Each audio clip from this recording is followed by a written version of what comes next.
देव गुरु बृहस्पति को बुद्धि और शिक्षा का कारक माना जाता है। गुरुवार को बृहस्पति देव की पूजा करने से धन, विद्या, मान सम्मान, प्रतिष्ठा और कई अन्य मनोवांछित फल की प्राप्ति होती है। धार्मिक ग्रंथों के अनुसार गुरुवार को भगवान बृहस्पति की पूजा का विधान है। गुरुवार के दिन व्रत और कथा सुनने से घर परिवार में सुख समृद्धि बनी रहती है। आइए जानते हैं गुरुवार व्रत कथा के बारे में। कथा के अनुसार प्राचीन काल की बात है। किसी राज्य में एक बड़ा प्रतापी और दानी राजा राज करता था। वह हर गुरुवार को व्रत रखकर दीन दुखियों की मदद करके पुण्य प्राप्त करता था। परंतु ये बात उसकी रानी को अच्छी नहीं लगती थी। वह न तो व्रत करती थी और न ही दान पुण्य में विश्वास रखती थी। इतना ही नहीं, वह राजा को भी ऐसा करने से मना करती थी। एक समय की बात है, राजा शिकार खेलने के लिए वन गए। घर पर रानी और दासी थी। उसी समय गुरु बृहस्पतिदेव साधु का रूप धारण कर राजा के दरवाजे पर भिक्षा मांगने आए। साधु ने जब रानी से भिक्षा मांगी तो वह कहने लगी, हे साधु महाराज, मैं इस दान और पुण्य से तंग आ गई हूँ। आप कोई ऐसा उपाय बताएं जिससे कि सारा धन नष्ट हो जाए और मैं आराम से रह सकूं।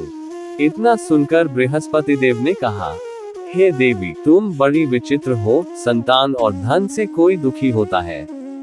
अगर अधिक धन है तो इसे शुभ कार्यों में लगाओ, कुंवारी कन्याओं का विवाह कराओ, विद्यालय और बाग बगीचे का निर्माण कराओ, जिससे तुम्हारे दोनों लोग सुधरेंगे। परंतु साधु की इन बातों से रानी को खुशी नहीं हुई। उसने कहा कि मुझे ऐसे धन की आवश्यकता नहीं है जिसे मैं दान दूं और जिसे संभालने में मेरा सारा समय नष्ट हो जाए।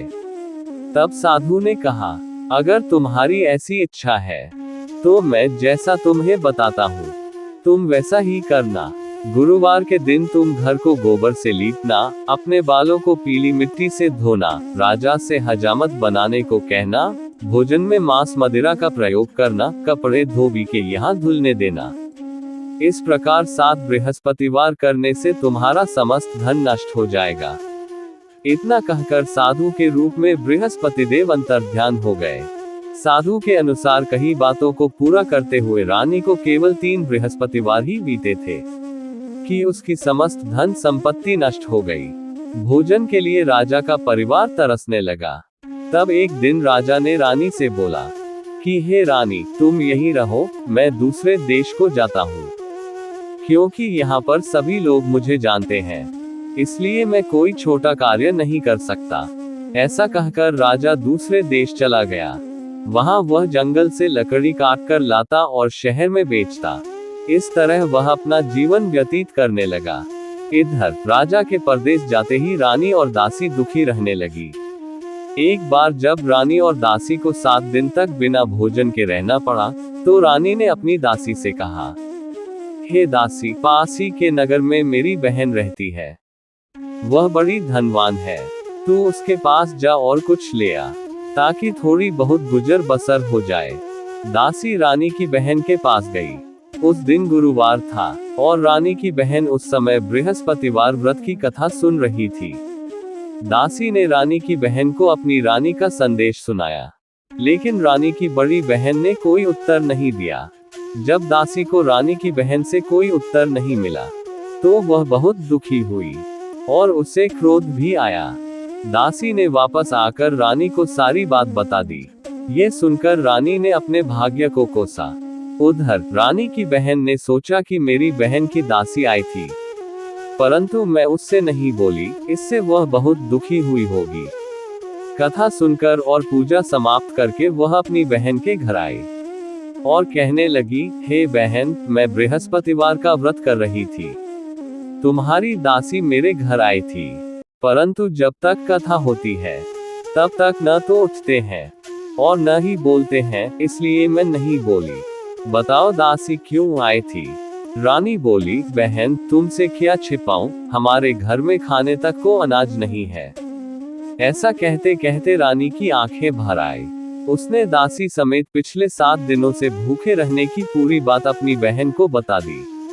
रानी की बहन बोली, देखो बहन, भगवान बृहस्पतिदेव सबकी मनोकामना को पूर्ण करते हैं। देखो, शायद तुम्हारे घर में अनाज रखा हो। पहले तो रानी को विश्वास नहीं हुआ, पर बहन के आग्रह करने पर उसने अपनी दासी को अंदर भेजा तो उसे सचमुच अनाज से भरा एक घड़ा मिल गया। ये देखकर दासी को बड़ी हैरानी हुई। दासी रानी से कहने लगी, हे रानी, जब हमको भोजन नहीं मिलता तो हम व्रत ही तो करते हैं, इसलिए क्यों न इनसे व्रत और कथा की विधि पूछ ली जाए, ताकि हम भी व्रत कर सके। तब रानी ने अपनी बहन से बृहस्पतिवार व्रत के बारे में पूछा। उसकी बहन ने बताया, बृहस्पतिवार के व्रत में चने की दाल और मुनक्का केले की जड़ में अर्पित करें, तथा दीपक जलाएं, व्रत कथा सुने और पीला भोजन ही करें। इससे बृहस्पति देव और भगवान विष्णु प्रसन्न होते हैं। व्रत और पूजा की विधि बताकर रानी की बहन अपने घर को लौट गई। 7 दिन के बाद जब गुरुवार आया, तो रानी और दासी ने व्रत रखा। वह घुड़साल में जाकर चना और गुड़ लेकर आई, फिर उससे केले की जड़ तथा विष्णु भगवान की पूजा की। अब पीला भोजन की चिंता को लेकर दोनों बहुत दुखी हुई। चूंकि उन्होंने व्रत रखा था, इसलिए बृहस्पति देव उनसे प्रसन्न थे। वह एक साधारण व्यक्ति का रूप धारण कर 2 थालों में पीला भोजन दासी को दे गए। भोजन पाकर दासी प्रसन्न हुई और फिर रानी के साथ मिलकर भोजन ग्रहण किया। उसके बाद वह सभी गुरुवार को व्रत और पूजा करने लगी। बृहस्पति देव की कृपा से उनके पास फिर से धन संपत्ति आ गई, परंतु रानी फिर से पहले की तरह आलस्य करने लगी।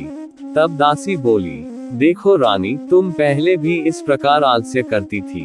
तुम्हें धन रखने में कष्ट होता था, इस कारण सभी धन नष्ट हो गया, और अब जब देव बृहस्पति की कृपा से धन मिला है, तो तुम्हें फिर से आलस्य होने लगा है। रानी को समझाते हुए दासी कहती है कि बड़ी मुसीबतों के बाद हमने ये धन पाया है, इसलिए हमें दान पुण्य करना चाहिए, भूखों को भोजन कराना चाहिए और धन को शुभ कार्यों में खर्च करना चाहिए। इससे तुम्हारे कुल का यश बढ़ेगा, स्वर्ग की प्राप्ति होगी और पितृ प्रसन्न होंगे। दासी की बात मानकर रानी अपना धन शुभ कार्यों में खर्च करने लगी। इससे पूरे नगर में उसका यश बढ़ने लगा और रानी के पति भी अपने नगर को वोट आए। बृहस्पतिवार व्रत कथा के बाद श्रद्धा के साथ आरती की जानी चाहिए। इसके बाद प्रसाद बांटकर उसे ग्रहण करना चाहिए। अगर आपको ये कहानी पसंद आए तो प्लीज चैनल को सब्सक्राइब, वीडियो को लाइक, शेयर, कमेंट जरूर करें।